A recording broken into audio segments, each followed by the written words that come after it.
भाजपचे आमदार नितेश राणे सातत्याने पोलिसांबद्दल वादग्रस्त वक्तव्य करताना दिसत आहेत। काल सांगलीमध्ये बोलताना त्यांनी पोलिसांनी जर मास केला तर बायकोचा फोन लागणार नाही अशा ठिकाणी त्यांची बदली करू असा सज्जड दम जो आहे तो पोलिसांना दिला होता। नेमकं पोलिसांच्या कुटुंबियांना काय वाटतं, त्यांच्या मुलांना काय वाटतं, आपल्यासोबत अकोल्यातले पोलीस बॉईज जे आहे आपल्यासोबत आहे, कारण आज नितेश राणे अकोल्यात येत आहे आणि त्या पार्श्वभूमीवर या सर्वांना काय वाटतं। आपल्यासोबत आशुतोष चव्हाण आहेत। नेमकं कालचं जे वक्तव्य आणि सातत्याने वक्तव्य येतात काय वाटतं? बघा, पोलीस डिपार्टमेंट त्यांच्या पद्धतीने ते काम करत आहेत। त्यांना त्यांच्यावर ट्रोल करणे आणि त्यांच्या परिवारापर्यंत तुम्ही अश्लील भाषेमध्ये तुम्ही बोलता की बा पोलीसवाल्याच्या अशा ठिकाणी बदली करून देईन, त्यांच्या बायकोचा फोन लागणार नाही। मागच्या वेळेस सुद्धा छत्रपती शिवाजी महाराज जयंतीच्या निमित्त त्यांनी वक्तव्य केलं होतं की पोलीस डिपार्टमेंट माझं काहीच करू शकत नाही, फक्त माझी व्हिडिओ काढून बायकोला दाखवू शकते। म्हणजे आमच्या परिवारापर्यंत तुमचं पोहोचण्याचं कारण का बरं? आणि वारंवार पोलिसांच्या बाबतीमध्ये तुम्ही खालच्या पद्धतीने बोलून राहिले तर हे पोलीस कर्मचारी आणि परिवारांचं खच्चीकरण करण्याचं काम हे नितेश राणे संपूर्ण महाराष्ट्रामध्ये करत आहे। तर या संदर्भात त्यांनी गृहमंत्र्यांनी पण दखल घ्यायला पाहिजे की आपल्या पक्षाचे आमदार नितेश राणे चांगल्या पदावर असल्या कारणाने त्यांनी अशी शब्द वापरू नये जेणेकरून पोलीस कर्मचारी आणि पोलीस डिपार्टमेंटचा खच्चीकरण होणार नाही आणि साधारण जनतेचा विश्वास हा पोलिसांवरून उठणार नाही। कारण की नितेश राणे सारखा आमदार समजा पोलिसांना दमदाटी करत असेल तर साधारण त्यांचा कार्यकर्ता तो पोलीसवाल्यांच्या कानपटीत मारण्याचं हे पण पाहणार नाही। आज अकोल्यात येतात नितेश राणे, कसं काय तुमची काय भूमिका असणार आहे? कारण सातत्याने याच्या आधी पोलिसांच्या संदर्भात अकोला जिल्ह्यातच त्यांनी वक्तव्य केलं होतं की माझं शूटिंग काढा आणि घरी जाऊन बायकोला दाखवा म्हणून।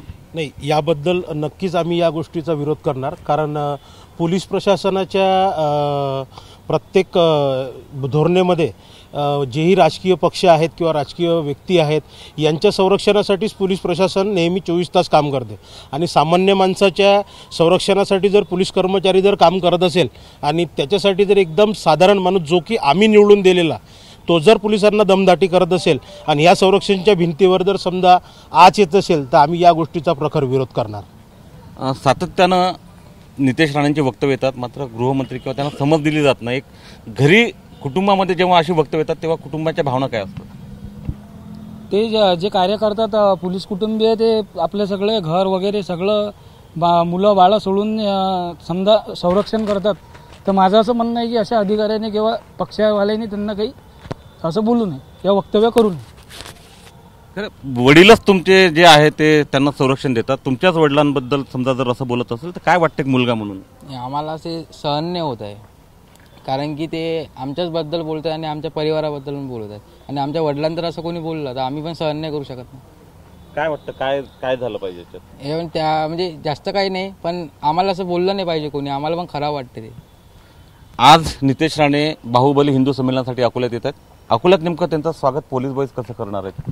आम्ही अकोल्यातच नाही तर संपूर्ण महाराष्ट्रामध्ये नितेश राणे आणि अदर कोणी पोलिसांच्या बाबतीमध्ये पोलीस परिवार व पोलीस डिपार्टमेंटवर कोणी अरेराई करत असेल तर आम्ही जाहीरच त्यांचं स्वागत तर करणार नाही, आम्ही निषेधच करू। निषेध कशा पद्धतीने व्यक्त करणार? आम्ही संघटनेच्या पद्धतीने आम्ही निषेध करू, कारण आम्ही सहन करू शकणार नाही। आमच्या परिवारावर कोणी समजा चुकीचे वक्तव्य करत असेल तर आम्ही सहन करणार नाही।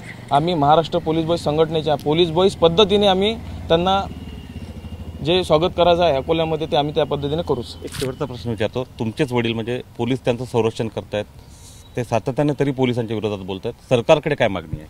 सरकारकडे एकच मागणी आहे की ज्या पोलीस कर्मचाऱ्यावर तुम्ही एवढं बर्डन टाकत आहे की बा पूर्ण डिपार्टमेंटमध्ये सर्व लोकांना संरक्षण असलं पाहिजे, आमदार खासदारांना संरक्षण असलं पाहिजे, त्याच पोलीस डिपार्टमेंटवर तुम्ही गलिच्छ भाषेमध्ये कमरेच्या खालीमध्ये तुम्ही बोलून राहिले तर त्यांच्यावर एक कायदा स्थापित करून त्यांच्यावर गुन्हा दाखल झाला पाहिजे। 353 त्यांच्यावर गुन्हा दाखल होत नाही, त्यांना गुन्हा दाखल केल्यानंतरही त्यांच्यावर कारवाई होत नाही, मग पोलीस डिपार्टमेंट कोणाजवळ करत? कारण की पोलीस संरक्षण काढण्याची मागणी करणार। पोलिसांचे तर संरक्षण कसं आहे, संविधानामध्ये प्रत्येकांना अधिकार आहे स्वतःच्या संरक्षणासाठी मागायचं, पण आम्ही तर निश्चितच सरकारला विनंती करणारच किंवा पोलीस डिपार्टमेंट ज्या शासकीय किंवा आमदार खासदारांनी पोलिसांवर अरेराईची भाषा करत असेल तर त्यांचा बॉडीगार्ड पोलीस कर्मचारी देऊ नये, त्यांना संरक्षणासाठी पोलीस डिपार्टमेंट हे ठेवू नये, हेच आमची सरकारला मागणी आहे। जर नितेश राणे सातत्याने पोलिसांच्या विरोधात बोलत असतील तर सरकारनं त्यांचं पोलीस संरक्षण काढावं आणि नितेश राणे यांनी सुद्धा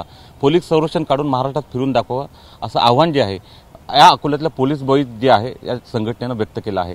कॅमेरामन अमोल देशमुखसह उमेश सरोणे, एबीपी माझा, अकोला. एबीपी माझा, उघडा डोळे बघा नीट.